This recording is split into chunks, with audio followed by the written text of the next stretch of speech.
Now let's come back to the book of Zephaniah. Zephaniah గ్రంథము అంటే సాధారణంగా మనము ఇంట్లో కూర్చొని చదువుకోవాలనుకుంటే ఈ విషయం. We don't take this book to study what is the book of Zephaniah. So here, let's try to study this. Verse 1 says, you find this man's genealogy. ఇతను ఎవరు అనేది కనబడుతుంది. చూడండి మొదటి వచనం చదవండి. యూదారాజు ఆమోసు కుమారుడైన యోషియా దినములలో హిజ్కియాకు పుట్టిన అమర్యా కుమారుడకు గెదల్యాకు జననమైన కూషి కుమారుడకు జెఫన్యాకు ప్రత్యక్షమైన యెహోవా వాక్కు. So who is this Zephaniah? Zephaniah, here is a prophet. Kani, he is the great grandson of King Hezekiah. He is the great grandson of King Hezekiah. You remember Hezekiah?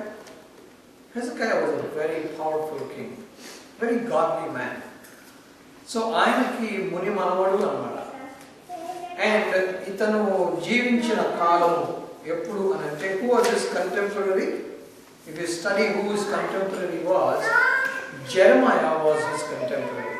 So whenever you study a prophet, you should always remember who was the king when he was a prophet and who are the other co-prophets. Appudu you can easily identify on the timeline where this man was. Enduku ante the good thing about identifying somebody on the timeline is you will know the context, the situations in which those people lived.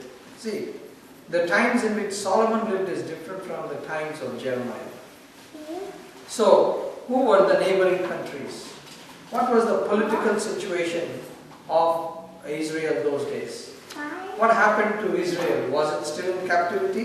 Was it gone? Was they still free? What is Judah? So when you know who this man is and when he lived, so that will give you a context.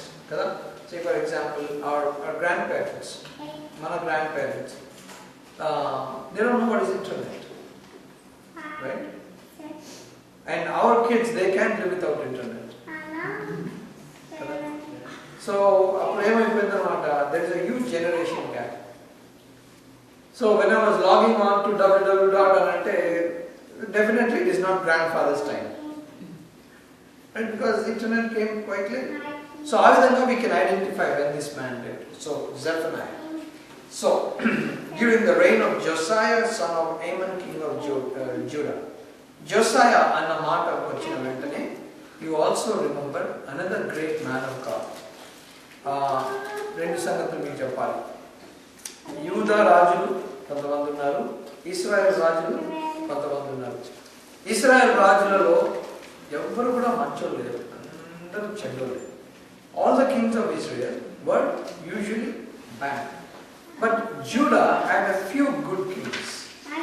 Out of those few good kings, Hezekiah is one and Josiah is another. Josiah time lo oka pedda revival ayindannamata, oka revival, because they were searching the temple.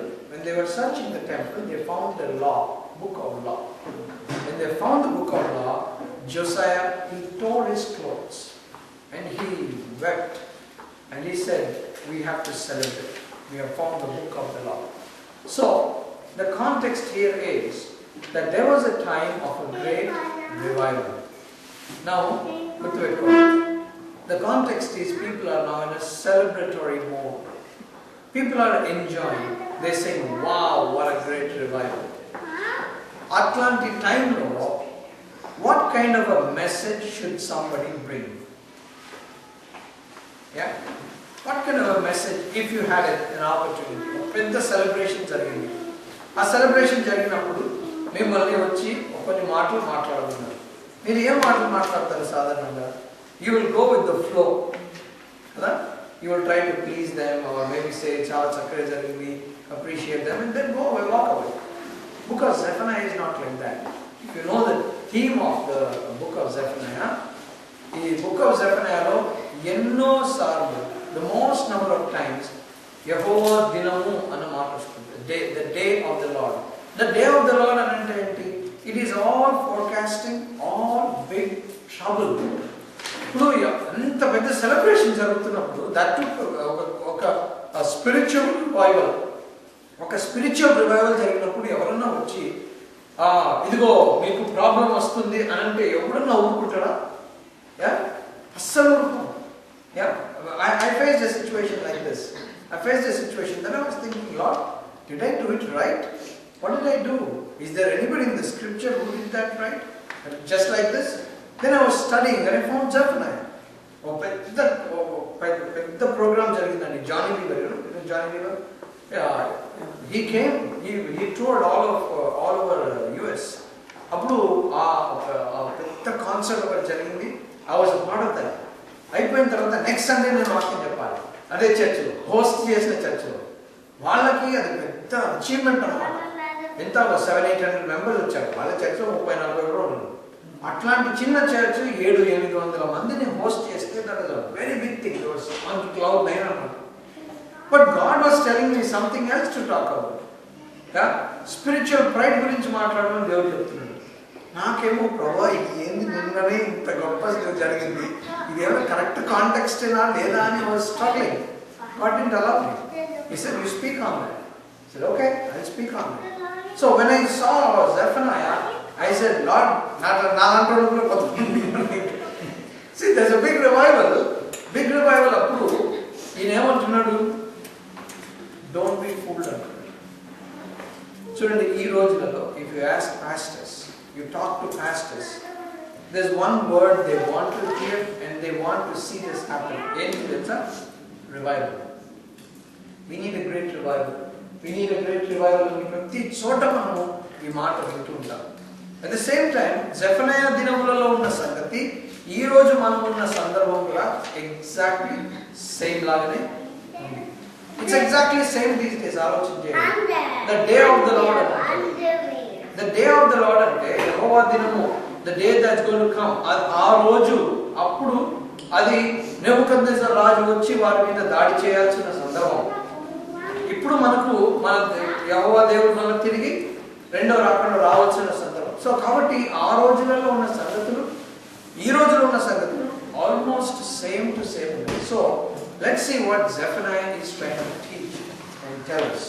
So ఇంత మంచి revival జరిగినప్పుడు ఈయనేమంటాడంటే Judah is going to come under judgment.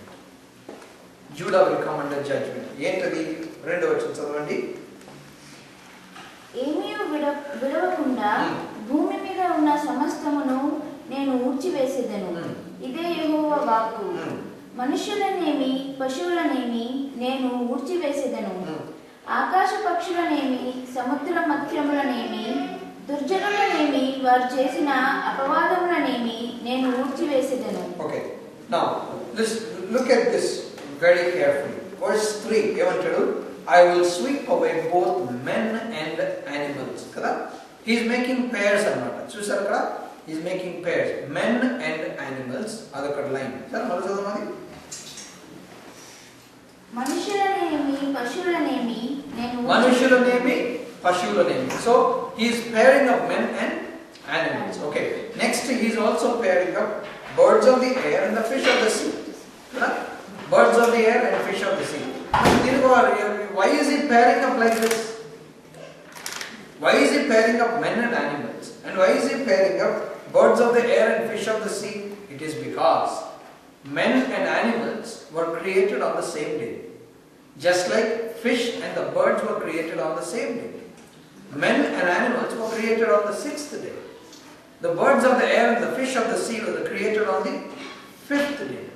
So, this man has a very strong background of understanding of the scripture. Ani manaku ardhamautundi. He is not talking in the air. Kada కొన్నిసార్లు మనం కొంతమంది మాటలు ఒక 5 minutes వింటానే అరే this guy knows what he is talking అని మనకు అర్థమైపోతుంది కదా. So here he is going back into the history, going back into the book of Genesis, going to Pentateuch and explain. Okay, తర్వాత చూడండి. నా వచనం చదవండి. నా హస్తమును యూదా వారి మీదను యెరూషలేము నివాసులందరి మీదను చాపి బయలుదేవత యొక్క భక్తులలో శేషించిన వారిని దానికి ప్రతిష్ఠితులు వారిని దాని అర్చకులను నిర్మూలన చేసేదను. మిద్దెల మీద ఎక్కి ఆకాశ సమూహములకు మ్రొక్కువారిని యెహోవా పేరును బట్టి బయలుదేవత తమకు రాజును దాని నామమును బట్టి మ్రొక్కి ప్రమాణము చేయవారిని నేను నిర్మూలన చేసేదను. ఇప్పుడు వీళ్ళందరూ ఎవరు ఆలోచన చేయండి. వీళ్ళందరూ ఎవరు? They are all children of Judah, right? They are from Judah, they are God's children. కానీ వీళ్ళు ఏమైపోయినారు? కొంతమంది బయలుదేవతను పూజిస్తున్నారు, కొంతమందిని మోలెక్ని పూజిస్తున్నారు. So what is happening is these people are now worshipping different gods. So we are now not talking about unbelievers, we are talking about believers. Believers who have gone astray. ఇప్పుడు దేవుడు ఒక శిక్ష తీసుకురావాలి పిల్లల మీదకి, తన పిల్లల మీదకే శిక్ష తీసుకురావడానికి ఒక స్ట్రాంగ్ రీజన్ ఉండాలి కదా. ఏంటి ఆ రీజన్? అరే నీ పిల్లల్ని నువ్వు చంపేసుకుంటావా, నీ పిల్లల్ని నువ్వు శిక్షించుకుంటావా? So what is the reason అని దేవుడు అడిగితే, you know what he says, వీళ్ళు నా పిల్లలు కొంతమంది బయలుదేవతని పూజిస్తున్నారు, కొంతమంది మొలెక్ని పూజిస్తున్నారు. సో కాబట్టి God is not tolerating that. చూడండి, ఇంకొక సంగతి మీకు జ్ఞాపకం చేస్తాను. 4వ వచనంలో he says, I will stretch out my hand against Judah and then I will cut off from this place every remnant of Baal. ఎందుకు ఈ మాట చెప్తున్నాడు తెలుసా? ఈ మాటలో అర్థం ఏంటంటే, ఫస్ట్ దేవుడు తన పిల్లల్ని శిక్షించి he's first attacking the enemy and then correcting his children. He's attacking the enemy and then correcting his children. See, this is the same concept you find. That God always took care of, protected his children and then disciplined his children. He protected them and then he disciplined them. Okay, now what is he saying here? Look at verse 8. యెహోవా ఏర్పరిచిన బలిదినమందు అధిపతులను రాజకుమారులను అన్య దేశస్థుల వలె వస్త్రములు వేసుకుని వారందరినీ నేను శిక్షింతును. మరియు ఇండ్ల గడపలు దాటి వచ్చి యజమానుని ఇంటిని మోసముతోనూ బలాత్కారముతోనూ నింపువారిని ఆ దినమందు నేను శిక్షింతును. ఇక్కడ ఏమంటున్నాడు? యజమానుని ఇంటిని ఏం చేస్తున్నాడంట? బలాత్కారంతో. యజమానులు అంటే టెంపుల్. సో అంటే if you see the political situation ఎంత పాడైపోయింది అర్థమవుతుంది. ఉన్న అక్కడ స్పిరిచువల్ కండిషన్ వాళ్ళది ఎంత దారుణంగా ఉందో కనబడుతుంది. They are worshipping idols and then the temple is also corrupted అన్నమాట. ఓకే, ఆ సమయంలో వర్స్ 10 చూడండి. ఆ దినమందు మత్స్యపు గుమ్మములో రోదన శబ్దమును పట్టణపు దిగువ భాగమున అంగలార్పును వినబడును. కొండల దిక్కు నుండి గొప్ప నాశనము వచ్చును. ఇదే యెహోవా వాక్కు. సో ఇది యెహోవా వాక్ అని అంటున్నాడు. So now what he is doing this, now verse 11 నుండి he is now trying to attack something very powerful. చూడండి 11వ వచనము. కనానీయులందరూ నాశనమైరి, ద్రవ్యము సమకూర్చుకున్న వారందరూ నిర్మూలము చేయబడి. ఏంటి ఇది? చాలా వింతగా ఉంది ఇక్కడ. ఎందుకు ఈ ద్రవ్యము అన్న మాట వస్తుంది ఇక్కడ? చూడండి, జకరియా గ్రంథము 14వ అధ్యాయము ఆఖరి వచనం చూడండి. Zechariah chapter 14 and last verse. యెరూషలేము నందును యూదా దేశమందును ఉన్న పాత్రలన్నీయు సైన్యములకు అధిపతియగు యెహోవాకు ప్రతిష్ఠితమగును. బలి పశువులను వధించు వారందరూ వాటిలో కావలసిన వాటిని తీసుకొని వాటిలో వండుకొందురు. ఆ దినమున కనానీయుడు సైన్యములకు అధిపతి అగు యెహోవా మందిరంలో ఉండడు. కానానీయుడు ఆ సైన్యములకు అధిపతి అగు యెహోవా స్థలంలో ఉండడు అంటే ఈ కనానీయుడు అన్న మాట ఉంది ఇక్కడ. చూడండి, ఇంకోసారి ఇక్కడ చూసాం కదా, జెఫన్యాలో కూడా ఆ మాటలు చూసాం. ఈ కానానైట్, హూ ఇస్ దిస్ కానానైట్ అంటే మర్చెంట్ అంట, బిజినెస్ చేసేవాడు. చూడండి, యేసు ప్రభు ఈ లోకంలో ఉన్నప్పుడు do my father's business until I come అన్నాడు. నువ్వు ఏం చేస్తున్నావు? When he was in the temple 12 years age అప్పుడు తప్పిపోయినప్పుడు when he went there and saw, ఏమైంది అక్కడ? What are you doing here? And I am in my father's business. Talantul ichinappudu do business annadu. Kani what the definition of business by God was different from what these people were doing. ఇప్పుడు ఏం చేశారు అక్కడ చూడండి, కొరడా తీసుకున్నారు. కొరడా తీసుకొని ఏం చేసినారు? వాళ్ళని తరిమేసినాడు. ఎందుకు? ఇది నా మందిరము ప్రార్థనా మందిరము పిలవడాలి, మీరు ఏం చేస్తున్నారు? దీన్ని దొంగల గుహగా చేస్తున్నారు. So they started doing business in the house of God. So thing is, when somebody tries to commercialize the spiritual system, God will never tolerate. ఇక్కడ ఏమంటున్నాడు? He says, "Wail who live in the market district. All your merchants will be wiped out. All who trade with silver will be ruined." 12వ వచనం చదవండి. ఆ కాలమున నేను దీపములు పట్టుకొని యెరూషలేమును పరిశోధింతును. ఎందుకు దీపములు పట్టుకొని పరిశోధిస్తాను అంటున్నాడు? దీపం ఎప్పుడు పట్టుకొని పరిశోధిస్తాము? When you use a torch. దీపం అంటే మనకి ఈరోజు టార్చ్ అనుకోండి. So you need to use a torch. When do you use a torch? When you want to pay full attention and you are so concerned about it. Kada? So దాన్ని వెతికి light వేసి వెతికి అది దొరకాలి. Remember that lady in Luke chapter 15 when she lost a coin? She used a light torch to look for, search the whole house. She swept the whole house. She used a lamp to look for that lost coin. అంటే జాగ్రత్త, అంత Dzire అన్నమాట. అది మనకు కనబడుతుంది. దేవుడు ఏమంటున్నాడు? I will search Jerusalem with lamps అంటున్నాడు. ఎందుకు? చూడండి, మట్టి మీద నిలిచిన ద్రాక్షారసము వంటి వారై యెహోవా మేలైనను కీడైనను చేయువాడు కాడని మనసులో అనుకున్న వారిని శిక్షింతును. ఎవరిని శిక్షిస్తారంట? మేలైనా చేయడు, కీడైనా చేయడు. అంటే వెరీ కంప్లేసెంట్ పీపుల్ అన్నమాట. ఏం కాదు చర్చి పోతే దేవుడు ఏమో పట్టించుకోలేదు, లైట్ తీసుకుంటాడు. సో అట్లాంటి యాటిట్యూడ్ ఉన్న వాళ్ళు అంటే కంప్లేసెంట్ పీపుల్. ఆసక్తి లేదు, వస్తారు వెళ్ళిపోతారు అంతే. దేవుని పరిచయం అంటే ఒక డిజైర్ అనేది ఉండదు. నేను అటెండెన్స్ చేస్తున్నా, చర్చికి వస్తున్నా, ఏం తక్కువ చేస్తున్నా, నేను వస్తున్నా అని అంటాను. దేవుడు అట్లాంటి వాళ్ళని ఏం చేస్తున్నాడు? I'm going to punish you అంటాడు. I'm going to punish all those who are complacent. అట్లాంటి వాళ్ళని ఏం చేస్తారంట? ల్యాంప్స్ పెట్టి వెతుకుతారంట. అట్లాంటి వాళ్ళని ల్యాంప్స్ పెట్టి వెతికి ఒక్కొక్కరిని he says I'm going to punish these people అంటున్నాడు. Okay, so what God is doing is he is very angry at the complacence of the people. ఒకటి గుర్తు పెట్టుకోండి. See,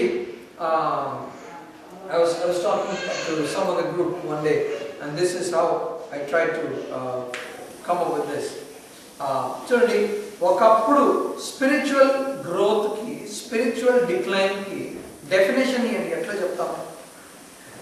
How do we know whether you are spiritually growing or you are spiritually backsliding? ఎట్లా గుర్తుపట్టగలం మనం?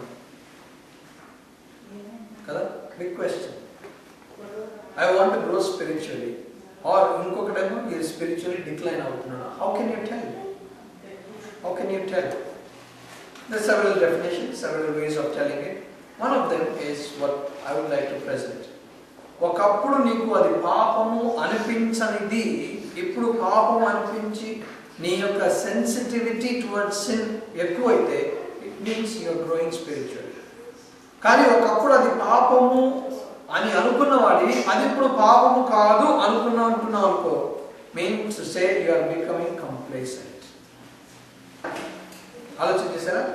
ఒకప్పుడు ఇది పాపము అని అనుకున్న వాడివి ఇప్పుడు ఇదేం కాదులే, ఇది పాపమా, ఎవరన్నారు అని ఆ యాటిట్యూడ్తో ఉన్నావు అంటే it means you are on the trend of losing your first love. కానీ ఇది పాపము కాదు అని అనుకున్నావు, కానీ మెల్లమెల్లగా as you're growing in the Lord, అయ్యో ఏంటి చేస్తున్నాను, and then when you get that realization, and then when that those days when you thought it was not a sin and now you think it is a sin, it means your sensitivity toward God has increased. That is one good sign to know whether you are spiritually growing or you are spiritually declining. Kada FSC సంఘంతో ఏమంటాడు? నీ మొదటి ప్రేమను నువ్వు పోగొట్టుకున్నావు అంటాడు. మొదటి ప్రేమను పోగొట్టుకున్నావు అంటాడు. సో కాబట్టి మనం ఇవన్నీ నేర్చుకుంటున్నప్పుడు జెఫన్యా గ్రంథంలో నుండి అది ఎప్పుడో జరిగింది, కానీ మనకి ఈ రోజు how do we apply to our life? You know what God is trying to say here? Don't be complacent అంటాడు. ఆమోస్ గ్రంథం చూడండి, మనం చూసినాం ఇది, but I want bring it back to you right now. Book of Amos, chapter 6 and verse 1. Amos గ్రంథము 6వ అధ్యాయము 1వ వచనం. సియోనులో నిర్విచారముగా ఉన్న వారికి ఎట్లా ఉన్నారంట వాళ్ళు? నిర్విచారముగా. సియోనులో ఎట్లున్నారు? నిర్విచారముగా ఉన్న వారికి శ్రమ అంటాడు. నిర్విచారము అంటే ఇండిఫరెన్స్. What is indifference? పట్టించుకోని తనం. వాడెవరో అక్కడ కింద పడుకొని వాడు రక్తం వస్తుంది, వాడికి చచ్చిపోతున్నాడు అంటే చూసి చూడకుండా వెళ్ళిపోవడం, అది ఇండిఫరెన్స్ అన్నమాట.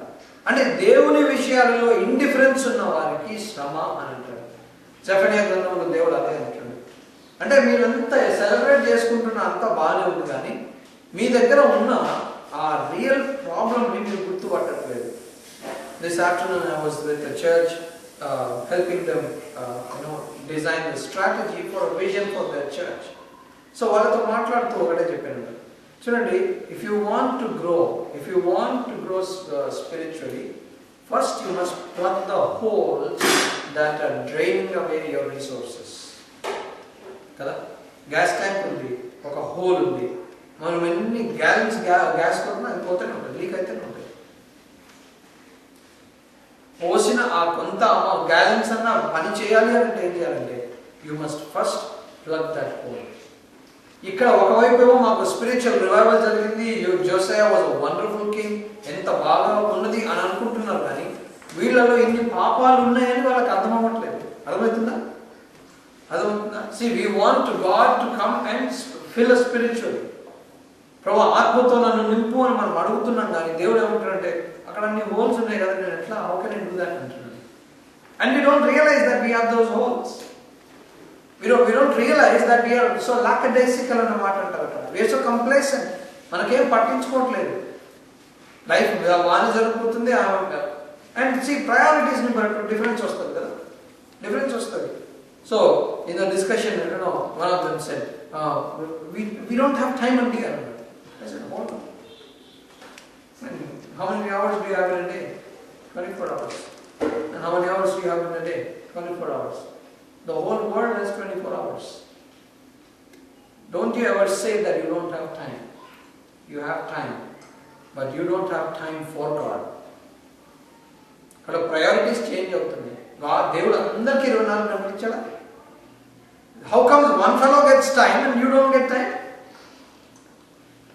దూరం అండి, మా చర్చి దూరం అండి, ఇక్కడ ఓకే నీకు జాబ్ దూరం ఉండవు, పోతలేదు. జాబ్ ఎంత దూరం ఉండవు, పోతున్నావు. Then how is it that for the house of God you don't come? So ఇవన్నీ ఏంటి అంటే they are all signs of complacence. You are so casual about God. దేవుడు అది is bringing it to task. So he says complacency I will not accept.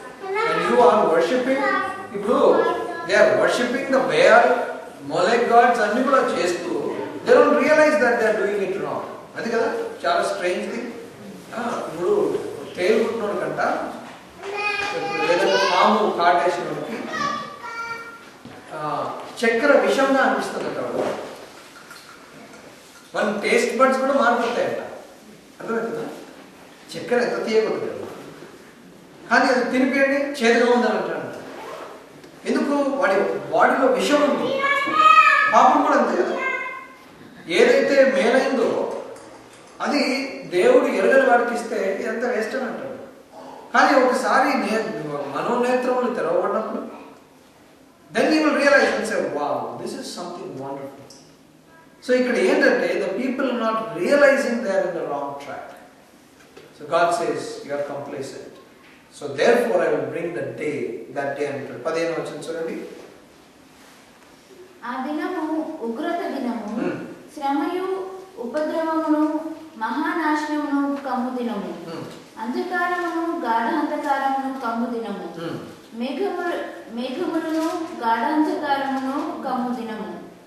ఆ దినమున ప్రాకారము గల పట్టణముల దగ్గరను ఎత్తైన గోపురముల దగ్గరను యుద్ధ ఘోషణయు బాకానాదనమును వినబడును. ఇక్కడ if you study this carefully, there again pairs. కదా, they are all in pairs. A day of distress and anguish, a day of trouble and ruin, a day of darkness and gloom, a day of clouds and blackness, a day of trumpet and battle cry. ఇవన్నీ categorise చేసుకోవచ్చు అనమాట. దేవుడు ఒకసారి మనకి శిక్ష, తన పిల్లల మీద శిక్ష తీసుకొస్తున్నాడు అని అంటే ఎట్లా శిక్ష తెస్తున్నాడు అంటే మెంటల్గా, ఫిజికల్గా, దాని తర్వాత నేచర్ని ఇన్వాల్వ్ చేస్తున్నాడు, దాని తర్వాత ఒక అంటే అటాక్ని తీసుకొస్తున్నాడు, ఫిజికల్ అటాక్ని తీసుకొస్తున్నాడు. మీరు ఆలోచన చేయండి రెవల్యూషన్లో మనం చదువుతాం కదా, when the days are coming in the future, right? What kind of tribulation people will have? అక్కడ సోడ్ ఉంది, నేచర్ని దేవుడు ఇన్వాల్వ్ చేస్తున్నాడు. దాని తర్వాత చూడండి, బ్లడ్ ఉంది కదా, బ్లడ్ ఫ్లోస్ అనమాట. Blood flows to a height of nearly 180 miles. At the height of 5 feet, 180 miles the blood will flow. దాని తర్వాత సూర్యుడు, చంద్రుడు, they will become blood another.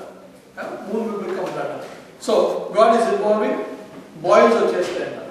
So ఇప్పుడు చూడండి, go back to the times when Moses was in Egypt. అక్కడ ఏం జరిగింది? He involved. See, God brought death, He brought darkness, He brought boils, He brought nature, right? He brought frogs. So punishment వచ్చినప్పుడు అన్ని వైపులు తీసుకొస్తుంది దేవుడు. And it will affect our mind. కదా, కొన్నిసార్లు ఒక చిన్న విషయంలో మనకు ఎంత టెన్షన్ అయిపోతుంది. నిన్న నైట్ ఇక్కడ I was in Jersey City last night. I was preaching in a place. ఒక బాబు పడుకొని ఉన్నాడు, అందరం మాట్లాడుకుంటాము, పట్టుకొని కింద పడ్డాడు. ఒక్కసారి అక్కడ అట్మాస్ఫియర్ మారిపోయింది. నాకు అదే గుర్తొచ్చింది, మన పిల్లలు ఒకసారి సడన్గా కింద పడితే కనుక ఒక్కసారి గుండె ఆగిపోయినట్టు అనిపిస్తుంది కదా.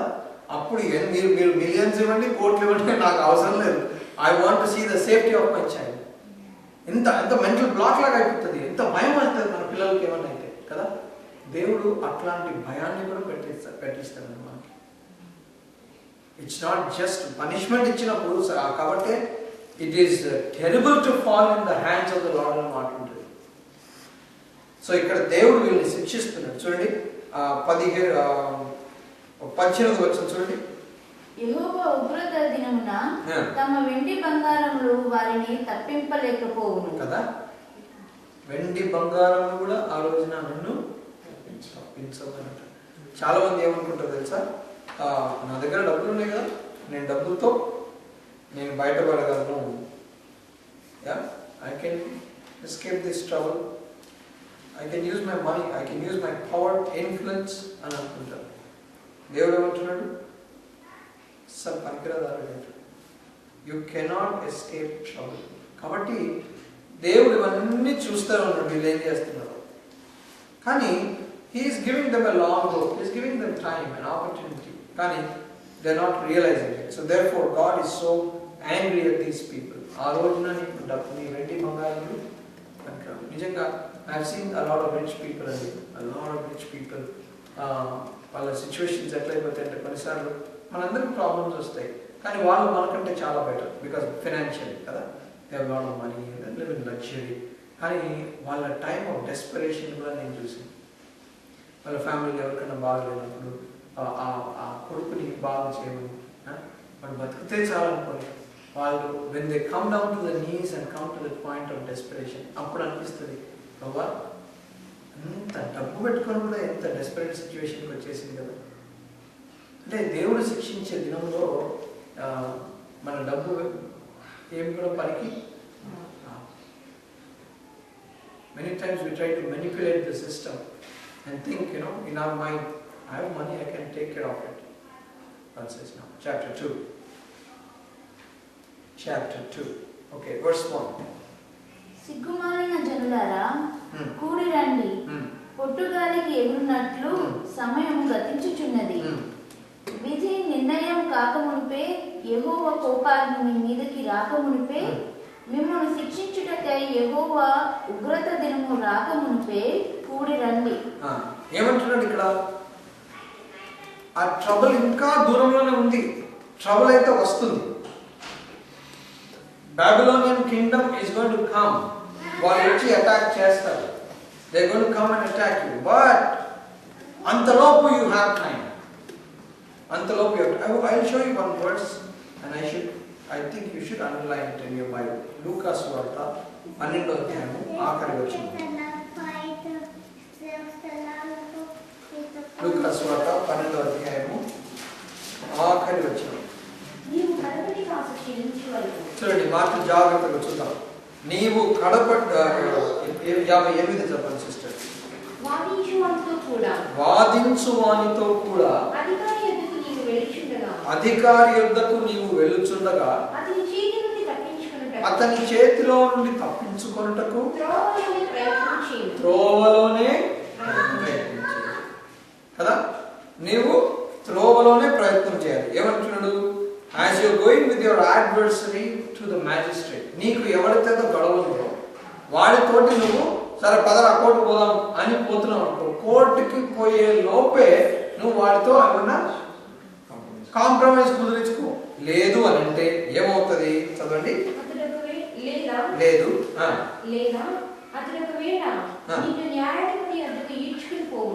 వాడు ఏం చేస్తాడు?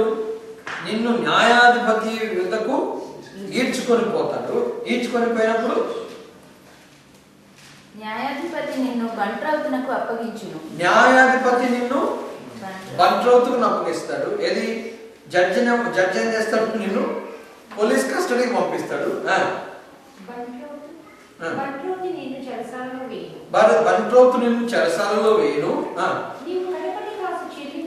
నీవు కడపటి కాసు చెల్లించు వరకు బయటికి రాలేవు అని అంటాడు. అంటే is there opportunity for this man to avoid it? Does he have a chance to avoid it? Definitely. I tell you one thing. మనము బిలీవర్స్ గా చాలా అవాయిడబుల్ సిన్స్ మనం చేస్తుంటాం. We commit a lot of avoidable sins. We have an opportunity not to do that, but we do it. We get warnings, we don't care those warnings. Kada? Here you find ఒకసారి కనుక కోర్టుకు పోతే magistrate will put you to the police officer. Police officer will put you in the jail and then you have to pay the price. కాడవారి కాసు చెల్లించకంటే you have to pay the price. అప్పటి వరకు నువ్వు బయటికి రాలేవు. కానీ నువ్వు మార్గ మధ్యంలో పోతూ పోతూ వాడితో నువ్వు మాట్లాడుకొని క్షమించు అని ఏదో ఒకటి చేసుకొని యూ కెన్ అవాయిడ్ దాట్. మార్గ మధ్యంలో నువ్వు సర్దుకునే ఛాన్స్ ఉంటుంది. కానీ ఇక్కడ దేవుడు జెఫన్యా ద్వారా ఏం చెప్తాడో తెలుసా? రే మీకు ప్రాబ్లం వస్తుంది, మీకు ట్రబుల్ వస్తుందని చెప్తున్నా కానీ this is a good news రా. ఏంటంటే ఏంటి ప్రభావ, what is a good news అని అంటే ఇంకా దూరంలో ఉంది, ఇంకా దూరంలో ఉంది.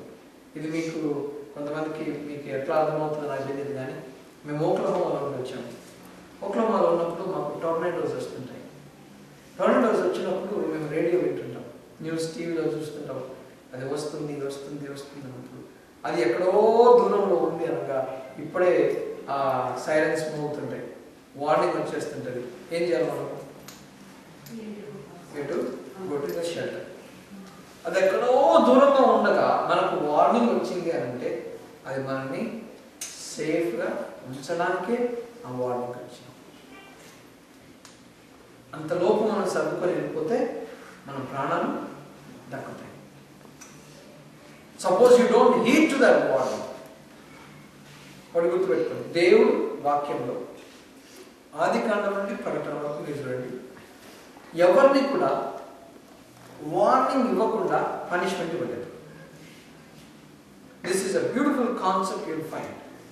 కయీను తీసుకోండి, ఫస్ట్ మర్డర్ జరిగినప్పుడు అప్పుడు ఏం చెప్పినాడు? ఆలోచన చేయండి. కయీను హేబేలును చంపే ముందు దేవుడు వచ్చి కయీనుతో మాట్లాడినాడు.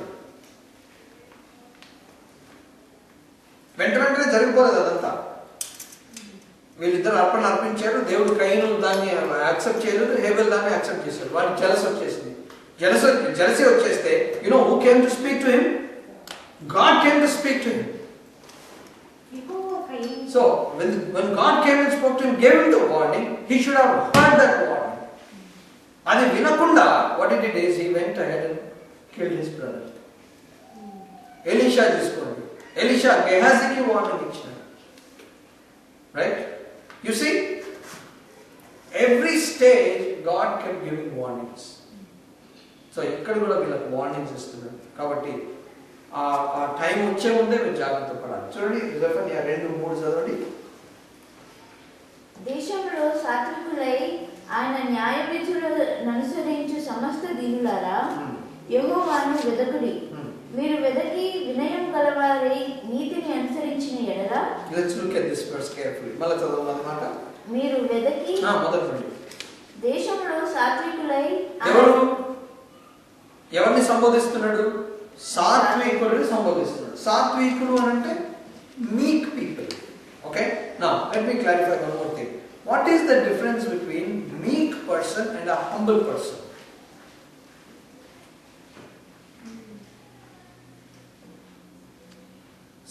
See, God says, Jesus says, I am meek అని అంటాడు.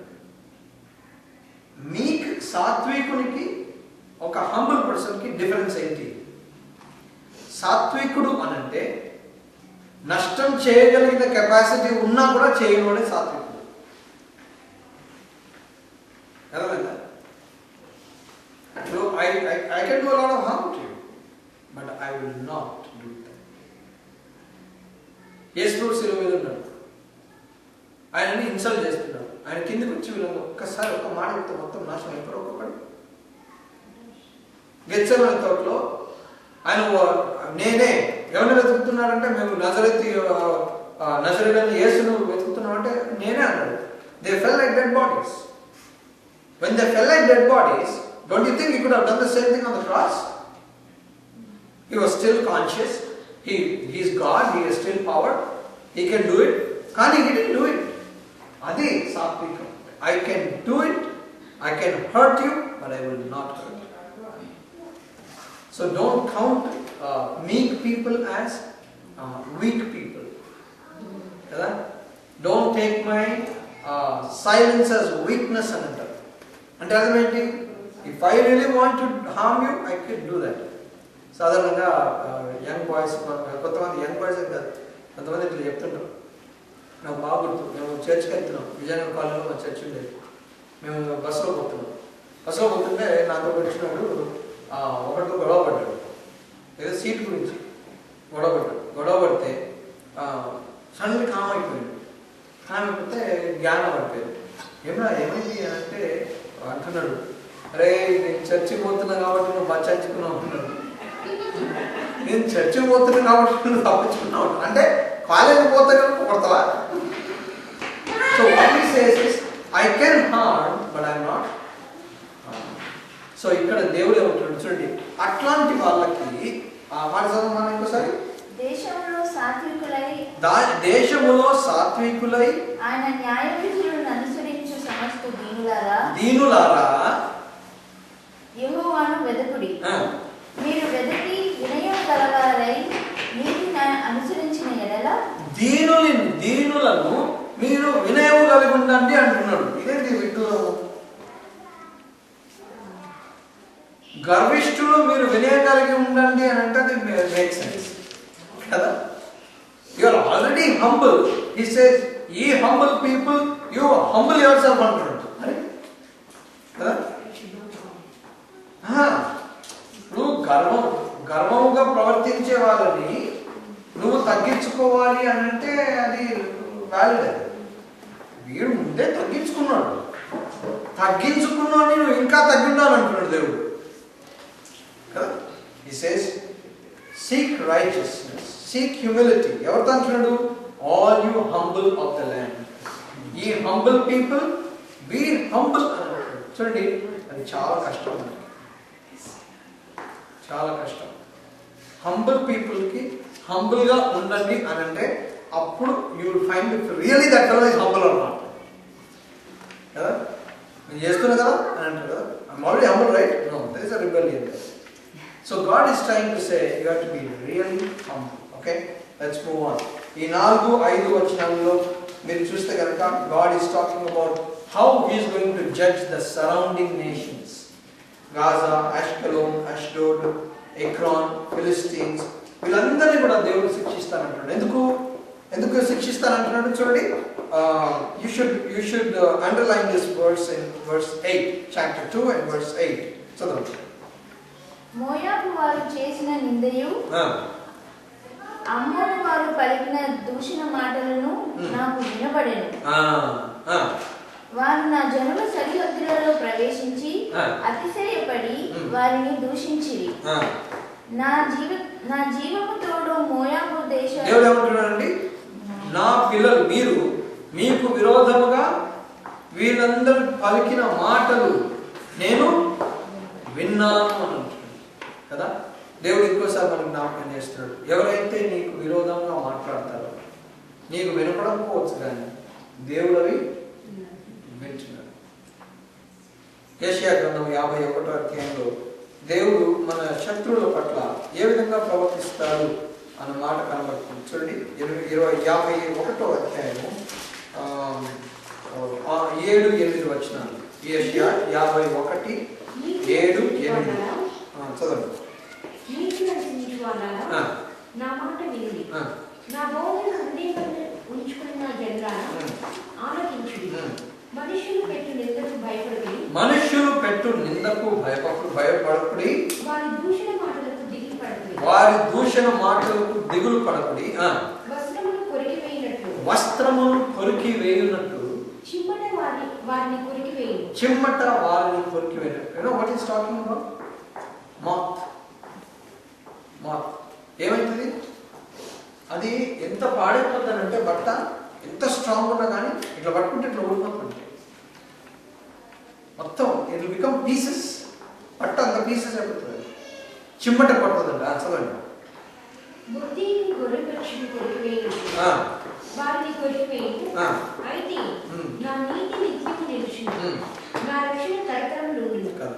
చూసారా మాట? Suppose somebody is trying to harm you, you don't worry about that. God has heard what they are speaking against you. Kada? God has done. నేను విన్నాను. నిజంగా ఎంత గొప్ప ఆదరణ కదా మనకు ఆ మాట విన్నప్పుడు. మన వెనక ఎంతో మాట్లాడుతుంటారు జనాలు. They are trying to conspire, they are trying to hurt you. అది మనకు తెలియదు. కానీ what God says is I heard what you fellows are speaking against my children. ఎంత ప్రొటెక్షన్ దేవుడు మనకి ఇస్తున్నాడంటే we have to be so grateful to that God. దాని తర్వాత he is talking about Moab, Sodom, Ammonites, ఇవన్నీ కూడా. So look at verse 11. జనముల ద్వీపములలో నివసించు వారందరూ తమ తమ స్థానముల నుండి తనకే నమస్కారము చేయనట్లు భూమిలో ఉన్న దేవతలను ఆయన నిర్మూలన చేయను. యెహోవా వారికి భయంకరుడుగా ఉండును. ఇప్పుడు ఈ వేరే వేరే దేశాల మీద ఈ తీర్పు తీసుకొచ్చిన దానిని బట్టి దేవుడు యూదా వాళ్ళకి ఏం చెప్తున్నాడు అని అంటే గుర్తుపెట్టుకోండి. దేవుడు తన పిల్లల్ని కూడా శిక్షిస్తున్నాడు, తన పిల్లల్ని కూడా సరి చేస్తున్నాడు, డిసిప్లిన్ చేస్తున్నాడు. కానీ అట్ ద సేమ్ టైం ఎవరైతే ఆయన పిల్లల మీదకి దాడి చేయడానికి వాళ్ళు ఏదో పన్నాగాలు పెట్టారో, దూషణ మాటలు మాట్లాడారో నేను విన్నాను అంటున్నాడు. అంటే ఈ తన బిడ్డలకు వ్యతిరేకంగా ఉన్న వారిని దేవుడు శిక్షించే విధానంలో దేవుడు ఏమి నేర్పిస్తున్నాడు అంటే ఐఎమ్ జస్ట్ గాడ్, నేను న్యాయవంతమైన దేవుని అంటాడు. రెండోది ఏం చెప్తున్నా అంటే I will fight for you అని అంటున్నాడు కదా. యెషయా 51:8 చదివాం కదా, అది చిమ్మట కొడుతుంది అంటే. దాని తర్వాత నా నీతి నిరంతరము నిలచియుండును అని అంటాడు. ఎందుకు సార్ అంటే నీతిని తీసుకొచ్చాడు. దేవుడు శిక్షించే విధానంలో ఆ నీతి ఉందా, పార్షియాలిటీ లేదు. సో దేవుడు ఇక్కడ జ్ఞాపకం చేస్తున్నాడు, I will destroy all these people అంటాడు. Okay right. Chapter chapter 3. Let's go to chapter 3. Now when you come to chapter 3, brother, మనం ఏం చూసాం ఫస్ట్? బయట వాళ్ళని శిక్షించిన తర్వాత then he will discipline his children. Now he is coming to his children. వీళ్ళ దగ్గర పరిస్థితి ఎట్లుంది అంటే, మా 2వ వచనం చదవండి, 3వ వచనం చదవండి. 3. దాని మధ్య దాని అధిపతులు గర్జన చే సింహములు, దాని న్యాయాధిపతులు రాత్రి అందు తిరుగులాడుచు తెల్లవారు వరకు ఎరలో ఏమీ మిగలకుండా భక్షించు తోడేళ్ళు, దాని ప్రవక్తలు గప్పాలు కొట్టువారు. ఫస్ట్ టైం నేను తెలుగులో అంటే ఇంగ్లీష్లో వింటాను కానీ ఇది ఎవరో హైదరాబాద్ రాసినట్టున్నారు కదా. ఆ ప్రవక్తలు ఎట్లా గప్పాలు కొడుతున్నట్టు కదా. కాదు మీరు ఆంధ్ర గప్పాలంటే అర్థం కాదు. గప్పాలంటే ఊరికే గాలి మాటలు, మీరు అంటే గర్వపు మాటలు వేరు. దాంట్లో మీనింగ్ ఉండదు, దానికి ప్రయోజనం ఉండదు, అన్ని గాలి మాటలు. ఎవరు అంటే వీళ్ళు ప్రవక్తలు. ప్రవక్తలు ఎట్లా ఉండాలి?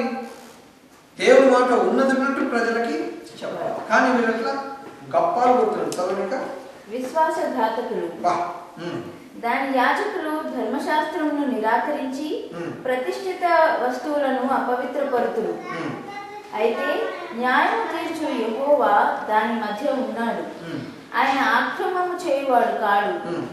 అనుదినము తప్పకుండా ఆయన న్యాయ విధులను బయలుపరచును. దేవుడు ఇక్కడ ఏం చెప్తూ వస్తున్నాడంటే, అన్యుల విషయంలో నేను న్యాయవంతమైన దేవుడిని, మిమ్మల్ని శిక్షిస్తాను అంటే నేను న్యాయవంతమైన దేవుడిని. సో దేవుడు ఎందుకని ఇవన్నీ వల్లిస్తున్నాడు, ఎందుకని ఇవన్నీ చెప్తున్నాడు అంటే, he is trying to prove, you know the reason why I'm punishing you, you fellows are like this, you fellows are like this. మీ ప్రవక్తలు విశ్వాసఘాతకులు అంట. ఒక పాట ఉంటుంది, చాలా మంచి పాట అది కదా, నా పేరే తెలియని ప్రజలు ఎందరో ఉన్నారు అన్న పాటలో నేను నమ్మిన వారిలో కొందరు మోసం చేశారు అన్న మాట ఉంటుంది అక్కడ కదా. నేను నమ్మిన వారిలో కొందరు మోసం చేసినారంట కదా. ఎంత విచారం, ఎంత విచారం. ఇప్పుడు స్టీవెన్ గారు ఈరోజు ఇక్కడ ఉన్నారు. He is come here to tell us about the ministry that he is doing in India కదా. ఆయనకి అవసరం ఏంటండి? why should he do?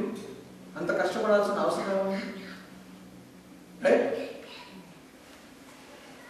he is living in America, he is New York లో ఉంటున్నాడు, he is living a good life, his children are now studying, going to be in good positions. అయినా ఎందుకు why should he go and do some ministry in India? ఎందుకు అంత కష్టపడాలి కదా.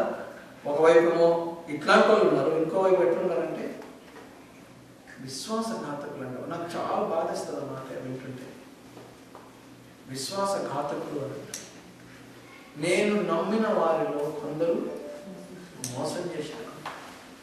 ఎంత బాధకరంగా ఉన్నారు.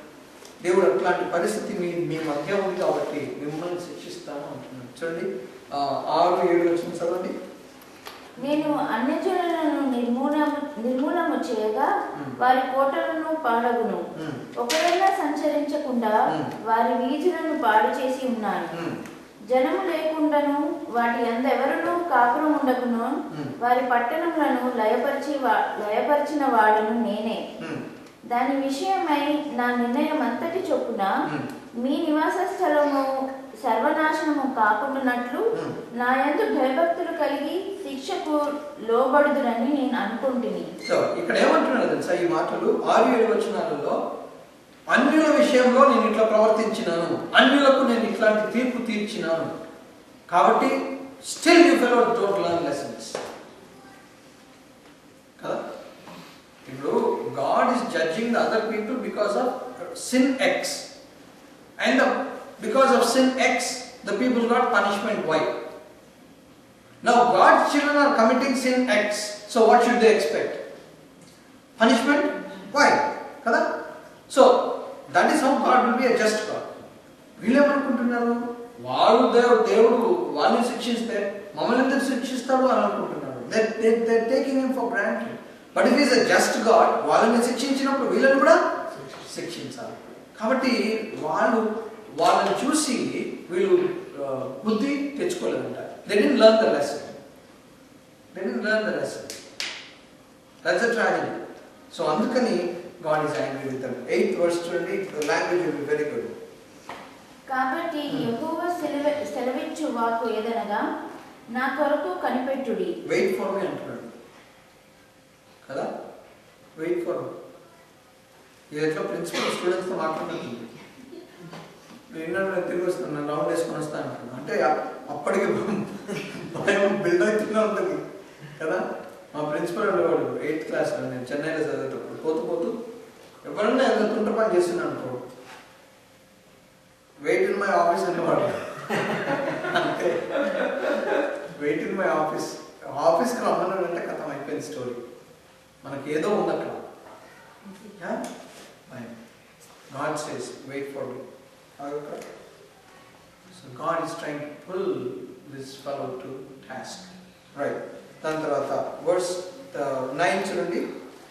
అప్పుడు జనులందరూ యెహోవా నామమును బట్టి ఏకమనస్కులై ఆయనను సేవించినట్లు నేను వారికి పవిత్రమైన పెదవులను ఇచ్చేదను. చూసారా, దేవుడు ఒక ప్రత్యేకమైన మాట చెప్తున్నాడు.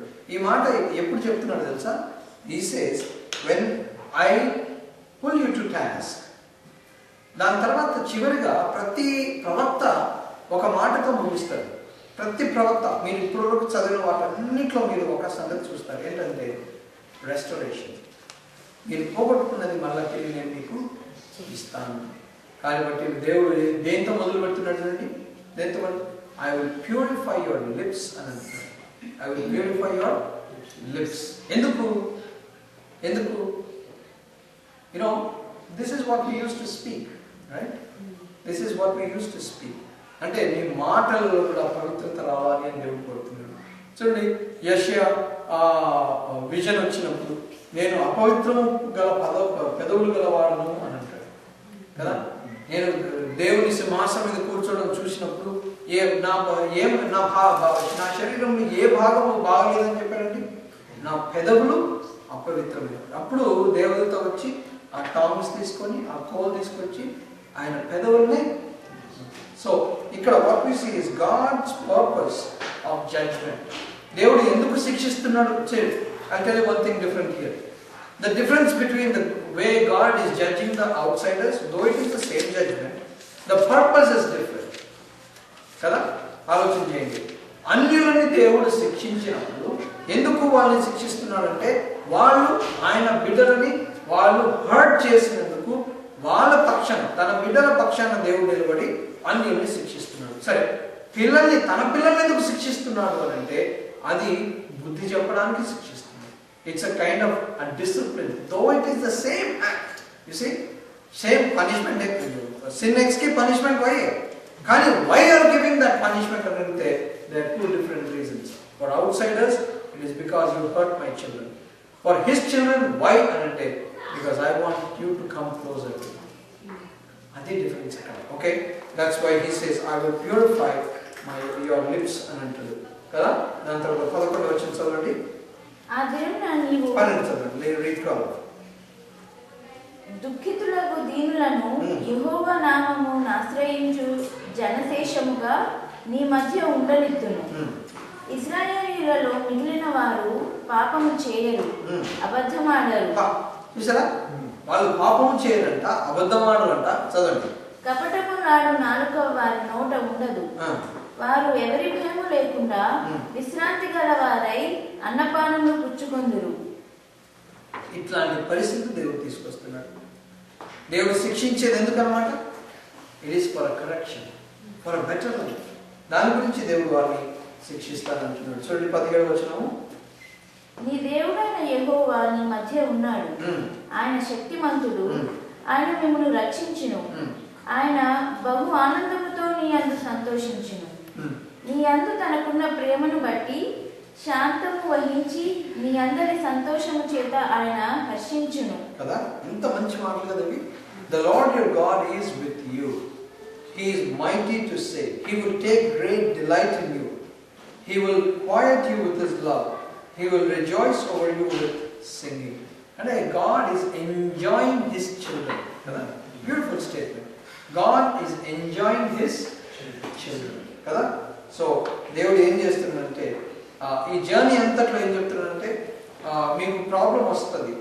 ఎందుకనంటే మీరు బయలుదేవతల్ని మొలక దేవతల్ని వీటన్నిటిని పూజించినారు. కానీ మీరు కనుక సర్దుకుంటే, మీరు కనుక క్షమించమని అడిగితే కనుక things might be different. Of course మిమ్మల్ని ఎవరెవరైతే ఏమో అన్నారో వాళ్ళందరూ వాళ్ళ సంగతి నేను పడతాను. ఓకే, కానీ మీరు మీ ప్రవక్తలు ఎట్లున్నారు, మీ యాజకులు ఎట్లున్నారు, మీ రూలర్స్ ఎట్లున్నారు, ఒఫీషియల్స్ ఎట్లున్నారు, కాబట్టి మిమ్మల్ని శిక్షిస్తారు. కానీ టైం ఉంది. టైం ఉన్నలోపు చదువుకుంటే కనుక ఇప్పుడు యోనా గ్రంథంలో ఏం చూసాము? God move that punishment by 100 years. వాళ్ళకి శిక్ష ఆ రోజు రాలేదు, 100 years మూవ్ అయిపోయింది. అట్లా దేవుడు వార్నింగ్ ఇస్తున్నాడు. At the same time God says, I will restore you my children. 19:20 వచ్చిన చదవండి. ఆ కాలమున నిన్ను హింస పెట్టి వారందరినీ నేను శిక్షింతును, కుంటుచు నడుచు వారిని నేను రక్షింతును, చెదరగొట్టబడిన వారిని సమకూర్చుదును. ఏ దేశములలో వారు అవమానము పొందిరో అక్కడ నెల నేను వారికి ఖ్యాతిని మంచి పేరును కలుగజేసేదను. ఆ కాలమున మీరు చూచుచుండగా నేను మిమ్మును చెలలో నుండి రప్పించి మిమ్మును సమకూర్చిన తరువాత మిమ్మును నడిపింతును. చూసారా? నిజముగా భూమి మీద ఉన్న జనులందరి దృష్టికి నేను మీకు ఖ్యాతిని మంచి పేరును తెప్పింతును. చూసారా మాటలు? ఇంత శిక్షించినా కూడా ఏ ఊర్లో అయితే నీకు చెడ్డ పేరు వచ్చిందో ఆ ఊర్లోనే నీకు ఘనత ఇస్తాను కదా. ఇంత గొప్ప సంగతి. ఏ ఊర్లో అయితే నీకు చెడ్డ పేరు ఉందో అదే ఊర్లో నిన్ను గొప్ప చేస్తాను. Tell you one story and finish. ఒక ఆయన తెనాలిలో ఒక పాస్టర్ ఉన్నాడు. ఒక మీటింగ్ జరుగుతుంది. జేడి మాథ్యూస్ అనే ఒక అంకుల్ ఉన్నారు. గొప్ప దైవజనుడు, అమేజింగ్ మ్యాన్ ఆఫ్ గాడ్. ఆయన వాక్యం చెప్తుంటే ఎదురింట్లో ఒక ఆయన ఉన్నాడు. ఆయన వచ్చి తాగొచ్చి వీళ్ళందరినీ కర్రలతో కొట్టి మొత్తం మీటింగ్ అంతా చెడగొట్టేసింది. అందరూ పారిపోయారు. మీటింగ్ పాడైపోయింది. కానీ దేవుడు ఏం చేసింది తెలుసా? ఆ వ్యక్తిని పట్టుకున్నాడు. అదే వ్యక్తిని పట్టుకున్నాడు. ఆ వ్యక్తి రక్షించబడ్డాడు. రక్షించబడి ఏ పాస్టర్ మీటింగ్ అయితే చెడగొట్టిందో ఆయా పాస్టర్ దగ్గరికి ట్రైనింగ్ పోయాడు. ఏ చర్చిలో అయితే మీటింగ్ ని పాడు చేసిండో ఆ చర్చికే పాస్టర్ అయింది. నేను ఇక్కడ అమెరికాకి వచ్చేసిన తర్వాత ఒక పిల్లోడు నాకు కాల్ చేసి చెప్పాడు, అన్న ఒక బాబులో పాస్టర్కి ఏం జరిగిందో తెలుసా? ఏమైంది బాబు అని అంటే, ఆయన ఒకరోజు మందిరంలో పోయి ప్రార్థన చేసుకుంటున్నాడు. అదే చర్చ్లో ఫర్ నియర్లీ 24 years నుండి ఆ చర్చ్లో పాస్టర్ మోకాళ్ళ నుండి ప్రార్థన చేసుకుంటున్నాడు. మోకాళ్ళ నుండి చచ్చిపోయింది.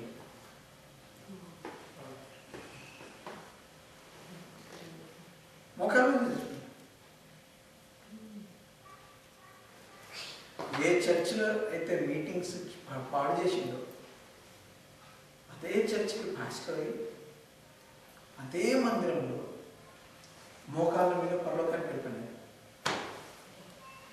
ఏ ఊర్లో అయితే నీకు చెడ్డ పేరు ఆ ఊర్లోనే నీకు ఘనత.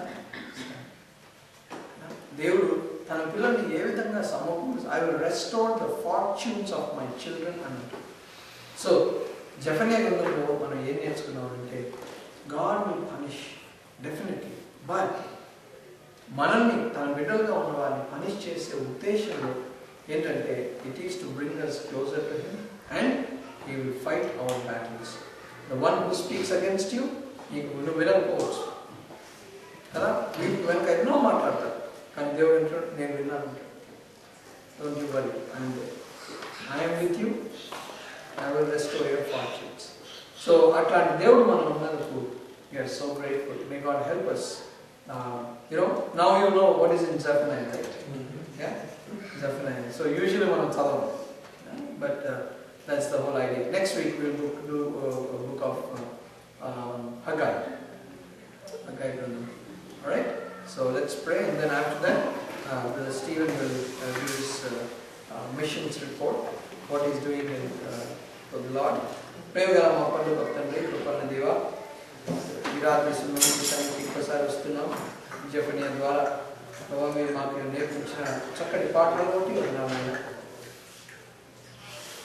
నీ బిడ్డల పట్ల నువ్వు ఏ విధంగా నిలబడతావో అని మాకు నేర్పించినారు. అదేవిధంగా ప్రభా మేము దారి తప్పినప్పుడు మమ్మల్ని ఖచ్చితంగా మీరు శిక్షిస్తారు అని మీరు మాకు చెప్పినారు. మేము ఆ విషయంలో జాగ్రత్త పడడానికి సాయం చేయండి ప్రభా. మీరు మమ్మల్ని ఏ ఊళ్ళో అయితే మీకు అపఖ్యాతి కలిగిందో ఆ ఊళ్ళో మీకు ఖ్యాతి ఇస్తాను మీరు చెప్పిన గొప్ప మాటలు బట్టి వాళ్ళు చెల్లిస్తుంది. ఈ సాయంకాలం మీరు మాతో మాట్లాడిన ఆ గొప్ప సంతోషాన్ని బట్టి నీకు వందనాలు చెల్లిస్తుంది ప్రభా. మిగిలిన కార్యక్రమంలో సాయం చేసి స్టీవెన్ ఆయన మీరు ఏర్పరచుకొని ఆయన చేస్తున్న ఆ పరిచయాన్ని మీరు ఆశీర్వదించండి.